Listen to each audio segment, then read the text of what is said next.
आज वाक्यांश के लिए एक शब्दों की जो इसकी अगली सीरीज है यानी भाग 2 के बारे में हम लोग अध्ययन करेंगे।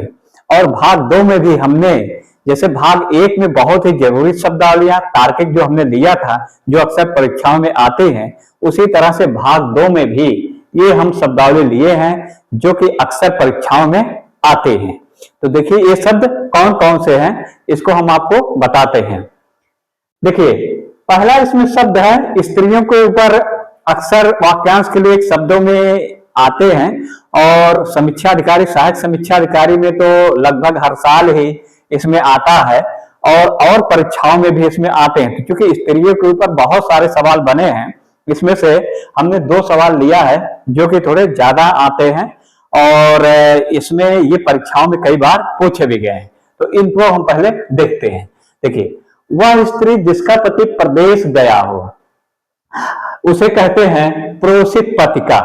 देखिए भरण पोषण करने के लिए घर परिवार में तो क्या होता है, रोजगार नहीं मिलता है। तो जब रोजगार नहीं मिलता है तो लोग प्रदेश चले जाते हैं। जैसे आपके गांव को भी तमाम लोग सुने होंगे कि दिल्ली, बंबई, कलकत्ता और यहाँ तक कि विदेशों में लोग भी जा रहे हैं। यहाँ पे रोजगार नहीं मिल रहा तो वहां जा रहे हैं। तो वही कहते हैं कि अगर जिस स्त्री का पति प्रदेश कर चला गया हो तो उस स्त्री को क्या कहते हैं। तो वह स्त्री जिसका पति प्रदेश गया हो उसे कहते हैं प्रोषित पतिका। अब प्रदेश अगर गया है तो वो कभी न कभी आएगा भी जरूर। तो ये देखिए सवाल है, वह स्त्री जिसका पति प्रदेश से आ गया हो तो उसे कहते हैं आगत पतिका। यानी उसका पति आ गया है, आगत का मतलब आना, तो उसका पति आ गया है तो उसे हम क्या कहेंगे, आगत पतिका। तो इसको पढ़ेंगे प्रोषित पतिका, आगत पतिका। यानी प्रदेश गया हो तो प्रोषित पतिका और प्रदेश से लौट आया हो तो आगत पतिका। देखिए तीसरा लेते हैं, जिसका कोई शत्रु ना जन्मा हो उसे हम कहते हैं अजात शत्रु। मतलब वो इतना बलशाली हो, इतना ज्यादा प्रभावशाली हो को उसका कोई शत्रु ही ना हो, हिम्मत ही साहस ही ना करे शत्रु बनने की, उस पर आक्रमण करने की, तो उसे हम कहते हैं अजात शत्रु। ये नाम इतिहास में आया भी है और उसमें आप पढ़ेंगे मगध जब पढ़ते हैं, मगध साम्राज्य का उदय या विस्तार जब पढ़ते हैं, बहुत ही शक्तिशाली राजवंश का उस समय का, तो उसमें अजात शत्रु का नाम आया है। तो अजात शत्रु का मतलब क्या होता है, जिसका कोई शत्रु ना जन्मा हो, उसी को हम कहते हैं अजात शत्रु। अगला लेते हैं शीघ्र प्रसन्न होने वाला। अब देखिए जो बहुत जल्दी प्रसन्न हो जाए उसे हम कहते हैं आशुतोष। लेकिन अब ये व्यक्तियों के संदर्भ में नहीं आया है। आशुतोष जो शब्द आया है शीघ्र प्रसन्न होने वाला, ये देवता के संदर्भ में आया है और देवताओं में भगवान शिव। यानी ये जो आशुतोष है, अगर पूछा जाए किसकी पर्यायवाची है तो ये शिव की पर्यायवाची शब्द है आशुतोष। कभी कभी पर्यायवाची में ये सवाल आ जाते हैं कि आशुतोष किस देवता की पर्यायवाची है, तो आशुतोष शिव की पर्यायवाची है। अब देखिए प्रसन्न होने के लिए तो कोई भी व्यक्ति प्रसन्न हो जाता है, तमाम व्यक्ति, लेकिन ये शीघ्र प्रसन्न होने वाले जो होते हैं ये शिव के लिए शब्द आया है आशुतोष। लेकिन एक बार जब कहानी सुने होंगे प्रसंग कि जब उन्हीं से वर प्राप्त करके और ये कहा कि हम भस्मासुर ने ये कहा कि हम जिसके सिर पे हाथ रख दें वो भस्म हो जाए, तो भगवान शिव ने कहा तथास्तु, मतलब ऐसा ही होगा। तो वो प्रयोग करने लगा शिव के ऊपर ही, और जब प्रयोग हार रखने चला तो भगवान शिव क्या करें, वहां से भागने लगे और तब भागते भागते भागते शरण नहीं मिला तो विष्णु भगवान को याद किए। तब वो मोहिनी का रूप धर के, एक सुंदर स्त्री का रूप धर के और आते हैं, उसको रिझाते हैं, नाच गाना सुनाते हैं स्त्री के वेश में, और वो लास्ट में ऐसा उसको डांस करवाते हैं कि वो अपने सिर पे ही ऊपर हाथ रख लेता है और भस्म हो जाता है। तो इस तरह से कहानी आप सुने होंगे, बहुत इंटरेस्टिंग कहानी है। तो शीघ्र प्रसन्न होने का लिए क्या होता है, आशुतोष। और आशुतोष किसकी पर्यायवाची है, तो ये शिव की परीक्षा के दृष्टि से ये आपके लिए जरूरी है। अब पुस्तक की हाथ से लिखी गई लिपि। अब पुस्तक की जो हाथ से, पहले तो प्रिंटिंग प्रेस था नहीं, तो पहले जो हमारे ऋषि मुनि थे तमाम ग्रंथों की रचना किए, रामायण हो, महाभारत हो, गीता हो और तमाम जो हैं यहाँ पे पुस्तकें, तो उसे जो कहते थे उसे पांडुलिपि कहते थे। और पुराने समय में तो पत्ते पे लिखे जाते थे, कागज भी नहीं थे, तो वो पांडुलिपियां थी। लेकिन धीरे धीरे जब इधर विज्ञान का विस्तार हुआ और तमाम मशीनों का आविष्कार हुआ तो प्रिंटिंग प्रेस आ गया, अब आसान हो गया। आज भी सुनते होंगे समाचार पत्रों में, यहां से इतनी पुरानी पांडुलिपि मिली। तो पांडुलिपि का मतलब क्या होता है? हाथ से लिखी गई लिपि। अगला, रास्ते की खाद्य सामग्री।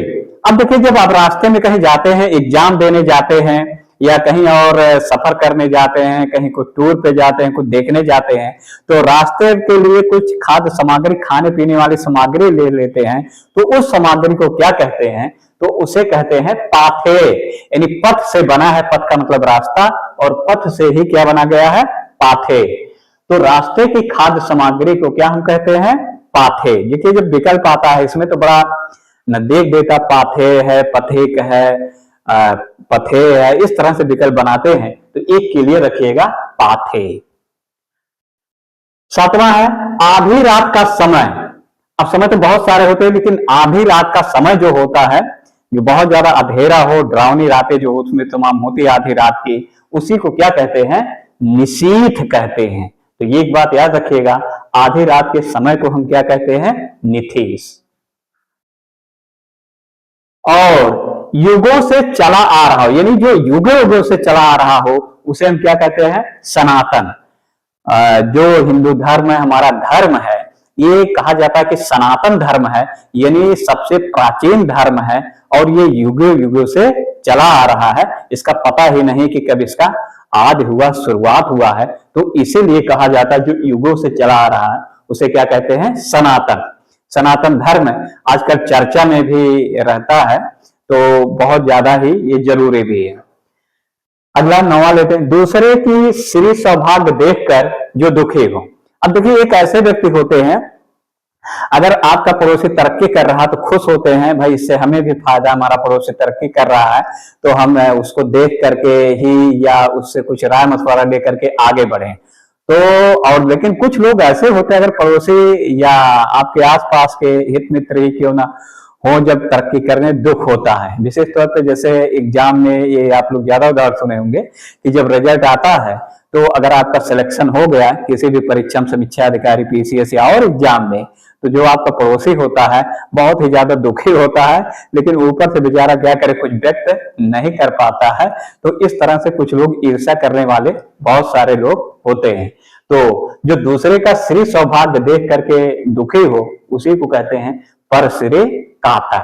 तो ये परश्री कातर याद रखेंगे।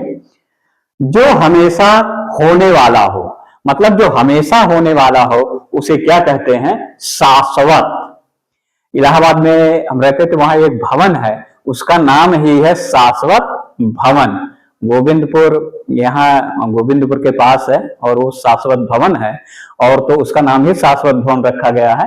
तो जब ये शब्दावली पढ़ते हैं, हमें उस भवन की याद आ जाती है, शाश्वत भवन। तो शाश्वत भवन जो है वो रखा गया है नाम। तो शाश्वत का मतलब जो हमेशा रहने वाला हो, यानी उसका कभी अंत ही ना हो, उसी को कहते हैं शाश्वत। अगला, हवन में जलने वाली सामग्री। ये अंतिम सवाल है, हवन में जलने वाली सामग्री को क्या कहते हैं? हवन आप जानते ही होंगे, जैसे गांव में या घर पे या शहरों में भी होता है, इसी बात नहीं, कथा सुनते हैं या कोई यज्ञ होता है तो वहां पे हवन करवाते हैं। कथा में तो छोटा सा हवन बनाते हैं, और जब यज्ञ होता बहुत बड़े हवन कुंड बनाए जाते हैं। तो जो हवन में सामग्री डाल दी जाती है, जैसे उसमें चावल होता, तेल होता, घी होता और सारी चीजें, जौ होता, मिला करके जो डाले जाते हैं, उस हवन में जलने वाली जो लकड़ी उसमें प्रयोग किया जाता है, और आम की लकड़ी ही होती है उसमें जो प्रयोग किया जाता है, उसी को हम कहते हैं समिधा। तो हवन में जलने वाली लकड़ी को हम क्या कहते हैं? समिधा। तो इस तरह से ये शब्दावलियां जो होती है हमने लिया है, ये एग्जाम की दृष्टि से बहुत ही ज्यादा जरूरी है। इसको पढ़ लेंगे, और हो सके तो इसका एक नोट्स भी बना लेंगे, लिख लेंगे। यहाँ से बार बार शब्दावलियां ये पूछी जाती हैं।